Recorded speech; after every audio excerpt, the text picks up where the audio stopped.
Okay, thank you for your patience. We're going to allow one more minute.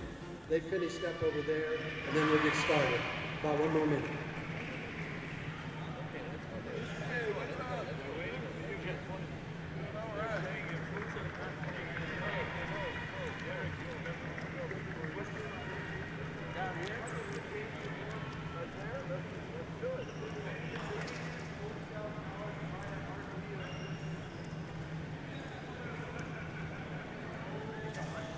Not on the stream. Has this been on the whole time? Yeah, it's only on these. I wasn't listening. Okay. I was wondering where you were, and I heard you running around. I run upstairs. Let me move that mic. I run Yeah, you did some laps.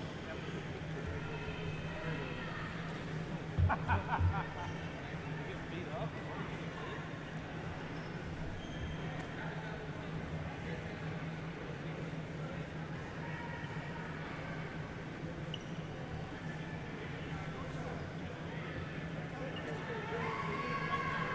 You have to.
What injury?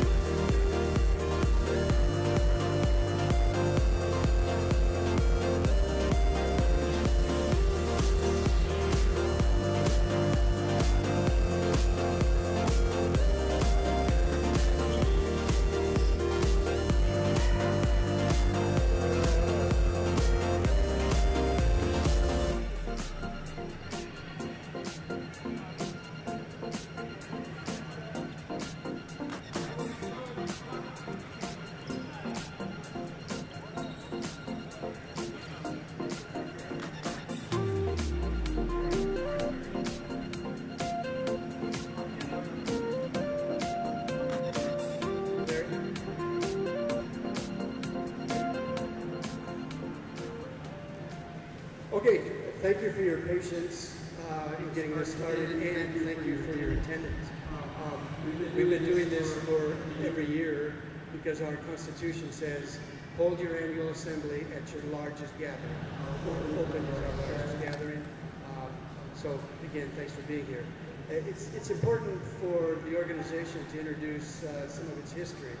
I'd like to start off by introducing our Olympians that are in the crowd. And we have an Olympian from 1972. Peter, would you stand up? And six? Stand up, Peter. Two-time Olympian, 72, 76. And from 1984, we have Dorothy Franco-Reed. This is terrible. I'm scanning the room for Tom Fitzgerald, 96 Olympian. Derek Heath, 96 Olympian. Please forgive me, I'm scanning the crowd. Did I miss anybody? No, Olympians. All right. Then we have three people here that are very important to our history. Laszlo Jurek, would you stand up? Krista Hall, would you stand up? And Peter again, stand up. These gentlemen represent the history of handball from the organization. Our first logo had 3 stars in it, Delphi University, et cetera, et cetera.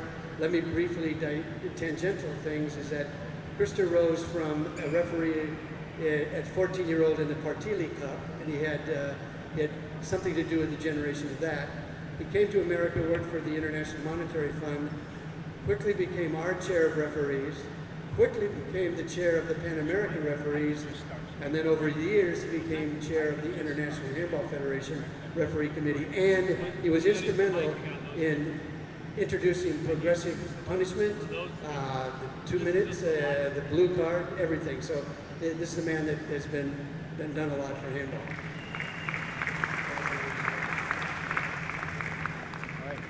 Okay, now it's my pleasure to introduce the CEO of USA Team Handball, Barry Sipp. Are you going to introduce him, Judge? How are you hurrying me up here? All right, I'm sorry. First board members, Patrick Jalabard. Julian Orr. And from our athlete side, David Thompson. Thank you. That's it. Yeah. Sorry. Robert Heaton, would you stand up, please? As an Olympian, 2-time silver medalist from Sweden, he's also our men's national team coach. And Julio Sainz will be taking our junior team to the Junior World Champions for the first time. Thank you, Mike. So you heard about some great history, and it's been an incredible pleasure for me to meet Peter and Krista and Laszlo and everybody here. I'm not going to talk much about history. I'm going to talk about the future, talking about today and going forward, and that's kind of why I'm here. I've got notes because I need to stay on subject, mainly because I tend to go off subject a lot, and my enthusiasm for this sport is honestly unbridled. Before I begin, I really want to thank Mike Cavanaugh for all he's done to get us here, to get us to this point. And he's been amazing to work with the last 5 weeks, I think it's been, for me. But I know what he's done for the sport and what he's done to get us here today, so thank you very, very much. You're going to hear a couple words from me a lot, the same things, the same themes. Collaboration, and it's a new day. Collaboration, and it's a new day. We need to be all in this together, because there's only one way we're going to grow the sport here in America, and that's what it's all about, working together. I know we've got some issues here today, some underlying issues with the elite teams. I get that. We're going to talk about it after this meeting. But we need to work together to make this sport America's next great sport. My quick look at my background, had a business background. I actually retired in 1998.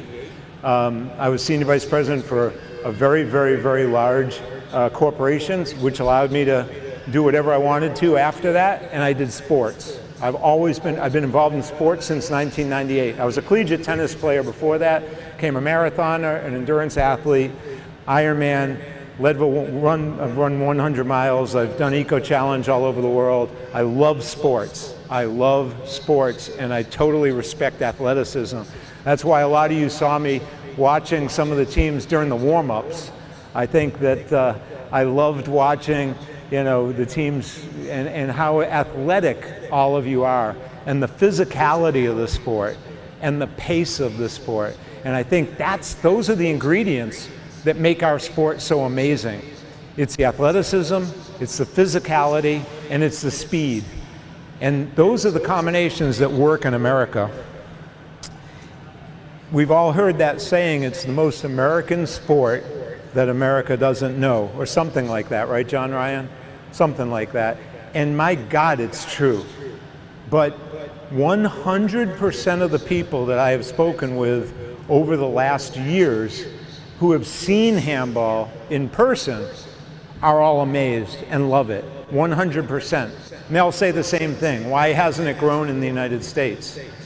And I've got very strong opinions about that, and that's what I'm going to put into action starting now, and it started 5 weeks ago.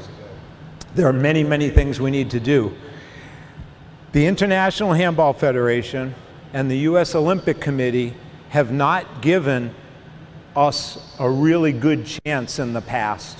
The U.S. Olympic Committee in particular hasn't really supported Mike financially, hasn't supported him with the resources that he's needed to grow the sport. They have today. The U.S. Olympic Committee has contributed money toward USA Team Handball. The International Handball Federation has contributed money toward USA Team Handball, and we have a new beginning. We have a basis to start from. The International Handball Federation has been incredible in terms of its support, and I'll be really straight out with you. If it wasn't for the International Handball Federation and the U.S. Olympic Committee's support, I wouldn't be here today. I'm here because of their support and because they all want us to succeed and grow, and they're doing a lot in that regard. Next weekend I'll be in Cologne, Germany for the European Handball Federation Final Four, so that I can meet people who grew the European Handball Federation, the people who do the marketing, the people who do the sponsorships, and they'll give me the introductions to those people, and then it's up to me to make those things happen, and we're going to make it happen. I saw Team Handball in 1996. I saw Fitz play. Now, I honestly don't remember if I saw USATH. I don't remember. But I was there in Atlanta, and that's where I got my first turn on to handball. It was incredible. I was there for track and field for a week, but I stumbled into handball, and it stuck with me. In Rio, so I was president of USA Triathlon for the last 7 years, and we've gone from, you know, a pretty good sport to the gold medal in Rio. Financially, we went from having $7 million in the bank to $14 million in the bank, so we really grew it. But in Rio, I went to 4 or 5 handball matches. I was at the gold medal match. I have a great picture with Hassan Mustafa and Thomas Bach, telling them in 2016, I'm going to come into Team Handball and we're going to make Team Handball huge in the United States. And they both said to me, if you do that, we're going to support you. And I'm calling them both on it. And Hassan has stepped up, and now I'm waiting for Thomas Bach, the head of the International Olympic Committee, to step up and give us support, because I know they will. They want handball to grow in America. We're in an incredible place in time in our sport. Incredible place. What Robert has done, what Julio has done, what Christian has done with our national teams. I mean, our juniors going to the World Championship for the first time ever, going to Pan Am in July and August, both men and women, and being competitive. The emerging nations, Binny and the New York team winning the Super Globe. Binny, huge congratulations. That was amazing, incredible to watch, you know. And as a quick aside, you know, I'd had a couple conversations with Binny about his marketing company, because I was in New York a couple weeks ago and, you know, pounding the pavement to get our marketing going and all this, and he works with an incredible company. And I had no idea. I knew he was involved with this club, but I didn't know he played. I honestly didn't even know you played. So I'm watching the game, and you scored. I forget which goal you see, third goal, second goal. I'm yelling at my wife, that's Binny. He scored. You know, I was amazed, and I sent him notes after that. It was incredible. But we're at an incredible place in time. We're doing more international championships, the Emerging Nations Championship also, than ever in the history of our sport. We have a new CEO. We have a new board. Where's Fitz? Excuse me. Tom Fitzgerald not only is an Olympian, but also heading up our nominating governance committee. He's working on the new chair come early June, Tom, you think? Early June, first week of June, we're going to have a new chairperson of our board of directors. We already have new members on our board of directors. So it's a new board, a new CEO, it's a new day, and that's where we're headed.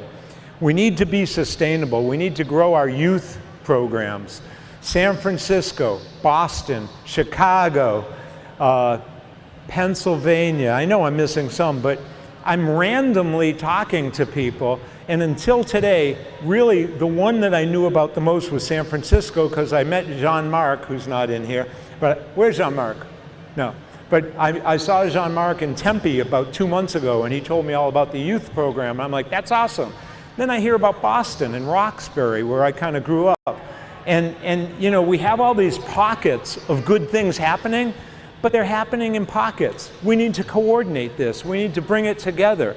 The collegiate clubs you know, if you're doing some great things in San Francisco or doing some great things in Roxbury, Boston, we need to bring that to other places in the country, and replicate it. We don't have to reinvent it anywhere. And we should be doing the same thing. We don't have to be even doing different things. It should be like frickin' McDonald's.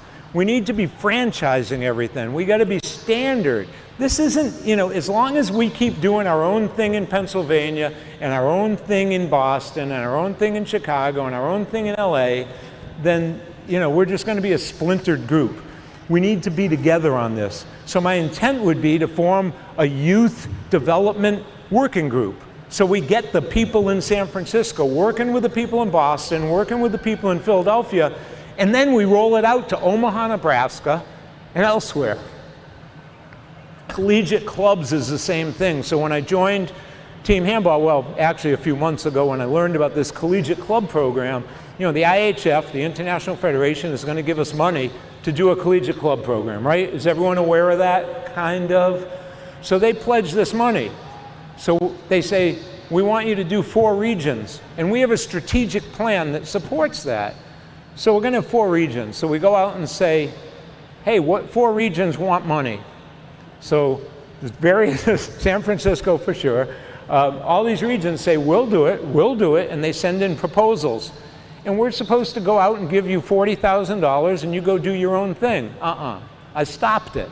And I got phone calls. And people said, that's bullshit. Don't stop it. You promised us this money. And I said, you'll get the money as soon as we have a program, as soon as we coordinate a program, as soon as we do one program in the United States. Because you do not want to have a program, again, in Boston or New York, different than LA and San Francisco. You want to have one collegiate club program. I come from a sport where we had 140 collegiate clubs. They have a collegiate club championship, it's huge, and they go by the same rules, they develop the clubs the same way, and they go into new schools the same way. So we need to coordinate that, and I've talked with some of these guys who are involved with these cities and clubs, and they all agree. I mean, we need to do that, and we're going to do it quickly, and we're going to get input from lacrosse, and from ultimate, and from rugby, who have done this incredibly well at the collegiate club level. The independent clubs, like, you know, Cal Heat, like Philly, like Boston, like LA, et cetera, I don't know what we can do. I don't know yet. It's only been a few weeks. What we can do to support the development of these city clubs, but we need to be doing that, and we need to be doing it so that you can have regular competitions, you know, rather than 3-4 tournaments a year. So I haven't thought about that much yet because I've been focused on a couple other things. The strategic plan is really good. It's on our website. I'm not going to go into great detail about it, and I want to make this meeting not last an hour.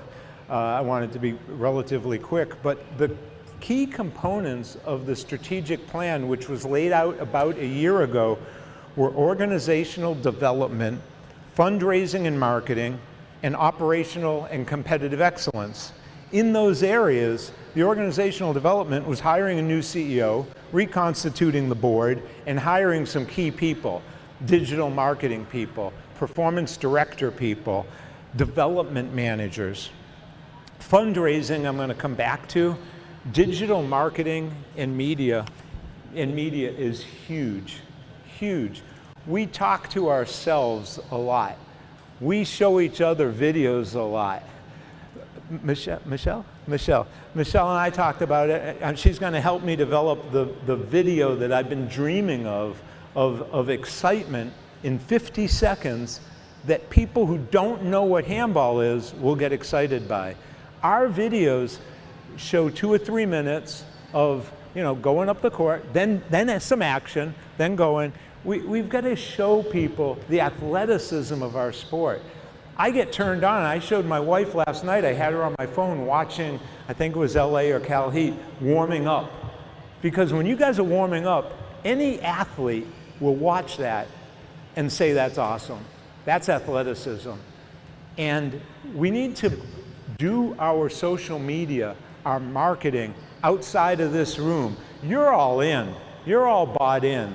I mean, you know how great this sport is. Other people don't. So our marketing, our messaging has to go outside. All right. So how do we, okay, let's, okay. So big time fundraising campaign. We've already started in terms of the IHF. We've already gotten money from the US Olympic Committee. Before I say one more thing, I do want to say, I talked about only looking forward and not looking back. I'm looking forward. But one thing I want to say is John Ryan, who I've been reading John Ryan for several years, a lot of what I'm saying, a whole lot of what I'm saying, was written about 5 years ago, 7 years ago, 3 years ago, and I'm sure John Ryan, I told him about an hour ago, I said, I want you to write up your thoughts. I want to read your thoughts after this, because I think, but I don't know, I want you to challenge me. I like to be challenged. I love to be challenged. But I think you're going to hear a lot of stuff that you wrote about years ago. And that's what we need to do. I'm not even getting into talent transfer. I'm not even getting into going after water polo players and basketball players. But those communications are already happening. I have already met with the women's water polo team. I've talked to the USA water polo directors. I mean, there are ways to grow the sport quickly, to get athletes in, and we're doing that as well. So I'm not covering everything right now. So fundraising. I don't need notes for this. I've spent so much time over the last month learning about fundraising, how we're going to do this, and I'm going to surround, we all need to surround ourselves with great people. When I look at your teams, when I watch the teams, when I watch the camaraderie and teamwork, it's awesome to see. And you're surrounded by great people. Robert surrounds him with assistant coaches and staff and the athletes, and a good team has a trainer, et cetera, et cetera. I'm going to surround myself in our organization with some great people. I already have for the last year and a half. When I took this job on April 15, it was coming well over a year and a half ago. I have 3 people I've been working with. One of them helped start the Major League Soccer series, the MLS, and he wants to start a pro league, a pro handball league here in the US. And he has a business plan.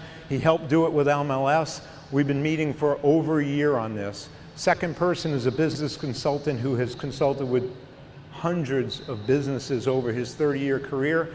He's working for free for me, with me. He's one of my closest friends. And the third, some of you know, is a CEO of a very large company in the United States who I converse with on at least a weekly basis. We've gone back and forth twice today, very, very committed to our sport. And those 3 people have been supporting me tremendously. They are also all ready to commit in terms of fundraising, but what I need is your help. And we're starting today a fundraising campaign. So Rob, you want to wave? Rob, wave your hand. All right, so Rob is with Cogeo, correct, Rob? Cogeo is a fundraising organization. Rob grew up in France.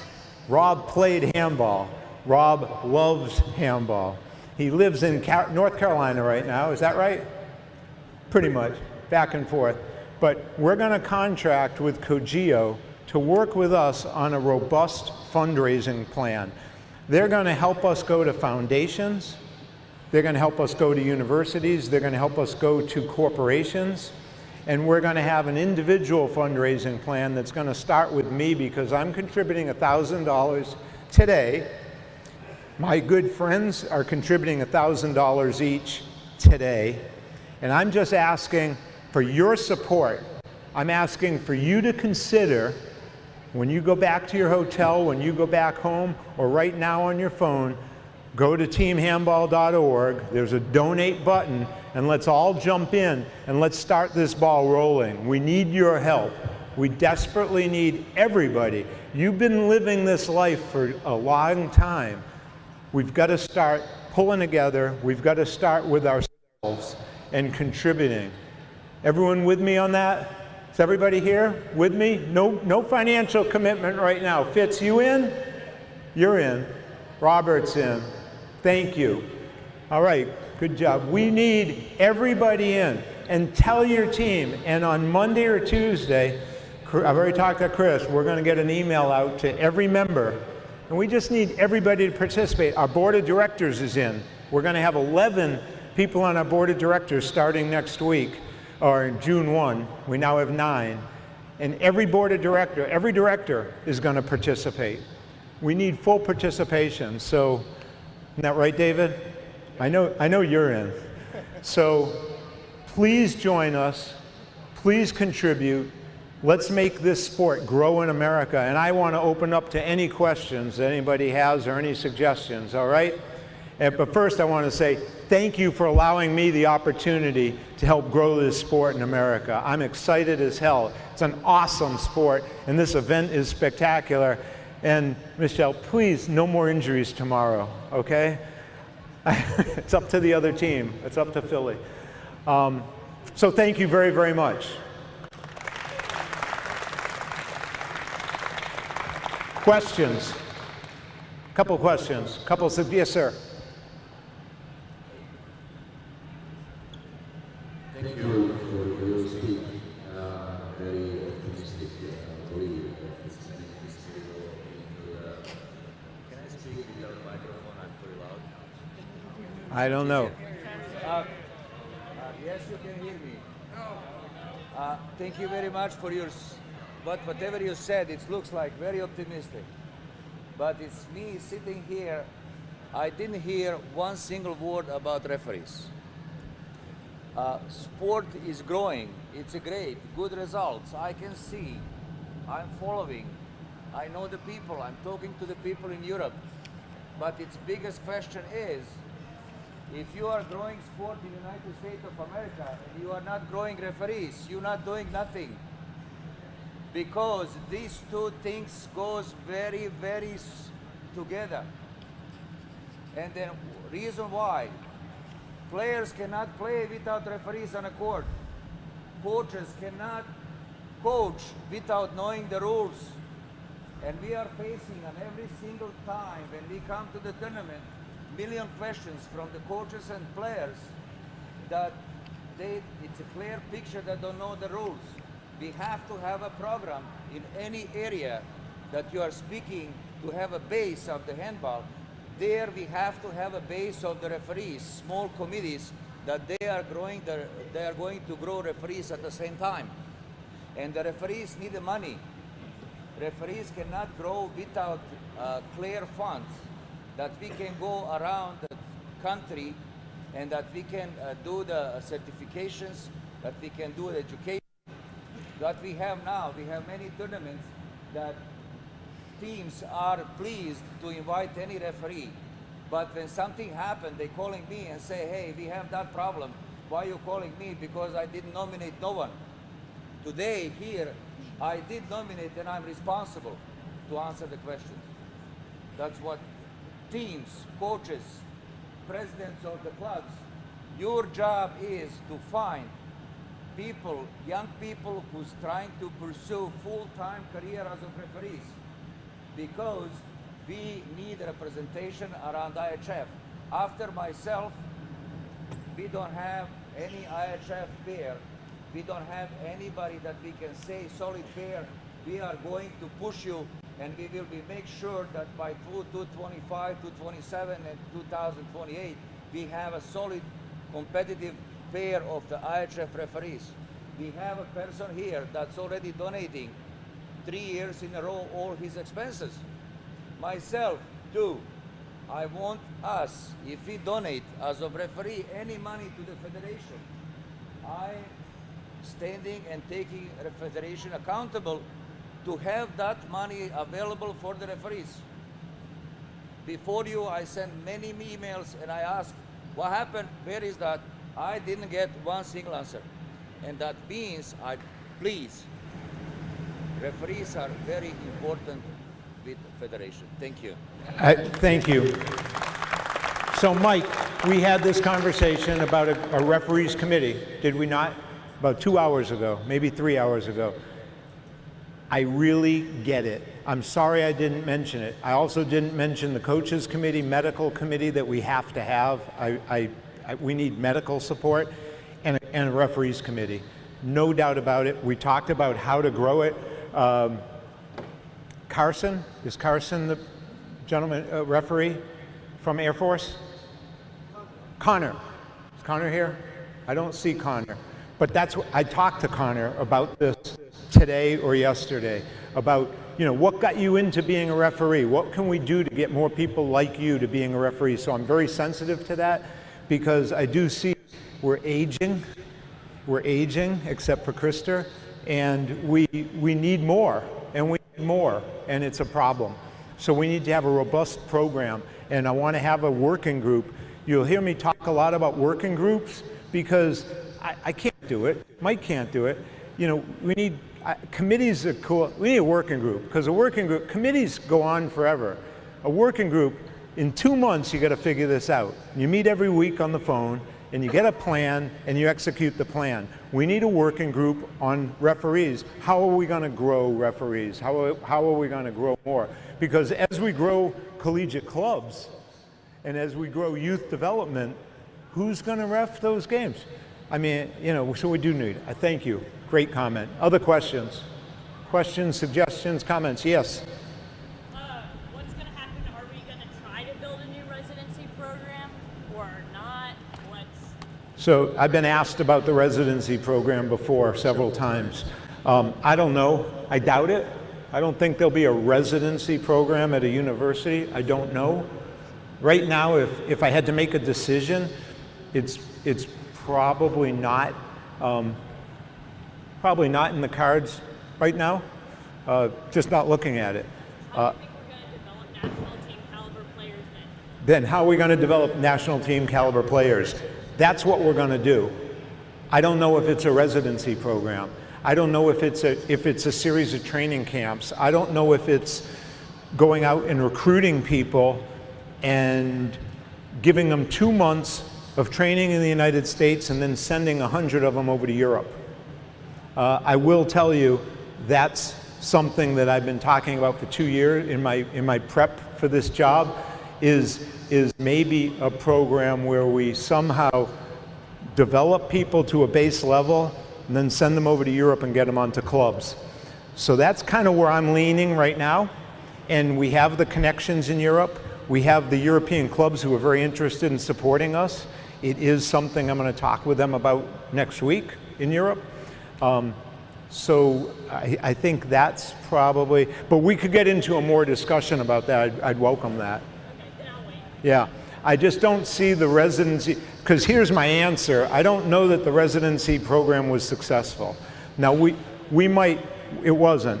So we might say, well, it's because of this, this, and this, but I really don't care. It wasn't success. I want success. And so what you're going to see is I don't want to keep doing the same thing. We've been doing the same thing for a long time because we haven't had the resources. We got the resources now. We're going to get the resources. We got to do things differently. And I think Europe is probably a place to really develop people quick. We need to get the athletes. We need to find the right athletes. I'm going to work with the U.S. Olympic Committee to, you know, what makes a great handball athlete? I mean, the newspapers say, you know, we could go out and get the LeBron Jameses and you can get basketball players, and then I, you know, see the water polo connection, especially on the female side. But I don't know. The U.S. Olympic Committee can do extremely in-depth testing. See, what does make a great handball player? What makes a great handball player? You know, the size, the athleticism, the spirit, all these things, and then we go out and find them. We've got so many amazing athletes in America who don't make the NBA, who don't make pro volleyball, who don't make any of these other sports that want to do something. I got a letter this week from an NFL punter, a kicker, who plays on a very prominent NFL team, and we were introduced by a mutual friend. He's 6'5", he's 218 pounds, he's a professional athlete. He thinks team handball is really cool, and his dream when he was growing up was to be in the Olympics. So, you know, these are the kinds of people. Maybe we bring them into Colorado Springs, test them out, and see if they got a future. And if they do, we put together a training camp for 30, 40, 50 people. We get Robert, we get Julio, we get others in there, and, you know, see what we can do. Send them overseas. Yeah. Are we going to have the funding to support those training camps, or are players going to have to pay to get to the camp? Mike knows this. The question was, are they going to get the funding, or is everybody going to have to pay their own way? We need to get the funding for that. We don't have it today. We're going to have it. It blew my mind. Mike knows this. The U.S. Olympic Committee knows this. I was shocked to learn that our national team athletes have to fundraise to be able to go to competitions. That hasn't ever happened in my world. When you have a national team athlete representing the USA, they shouldn't be doing bake sales.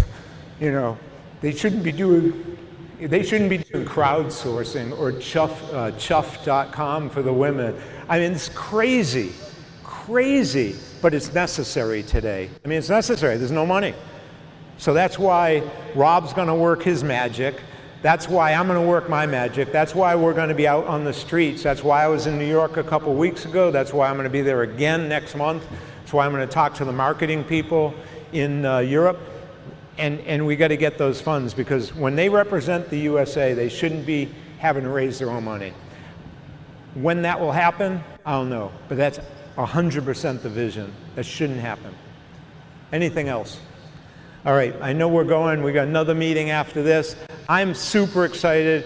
Please join in. Please just hit that donate button. $5, $10. It's all good. Whatever you can contribute, do it. We got to get the start. It's on usateamhandball.org. Let's get it going. Let's get the momentum. And if any of you want to help in any other way, if you want to talk about national team development, if you want to talk about referees committee, which we need to have, see me. Let me write your name down, get your contact information. We're going to be forming these working groups. I know that on the collegiate clubs we are starting that.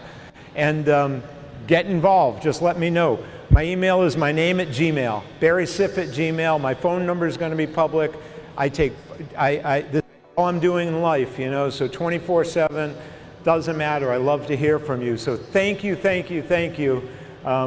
Let's do it together, all right? Appreciate it.